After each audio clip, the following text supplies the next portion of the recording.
Omukiganiro eki omuleebezi w'Ankole, the Reverend Associate Professor Dr. Fresher Mwesegwa nagira ngu obunobwire na munonga Abeebembezi okwongera okuteekateekyera amagara gaabo. Abantu bakore ebibiina ebyatweza iki otamundekera nimwe tushangira uko mu byaro otamundekera yafiire ati wabo ocyurire tokubasa gukora kibiina kikabaretera hamwe mwena mwaza hamwe mukagire sente zimwahayo rero kirwara bakagumana bakora gurura mbwe naho niho tugirire ngo katuze omuhealth cooperative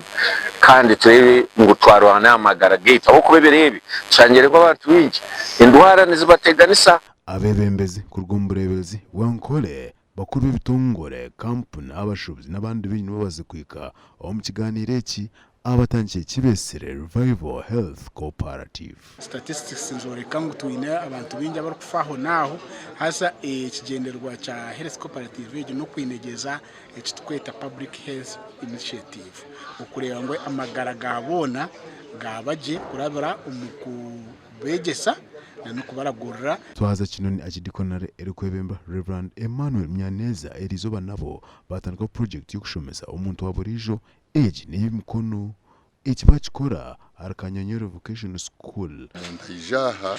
ayege ebyemikono nangwa yegeho nebyo bwenge ibyakubasa kumukuza akaba omukristayo nanga akaba omunyihanga murungi wakubasa kutura omwihangalye atakushabiriza itonzi traininga okora amashoche abakazi traininga ebya hotel and tourism ni traininga ebintu bingi munonga abana babajo abakwe batine chance yo gukora no kutura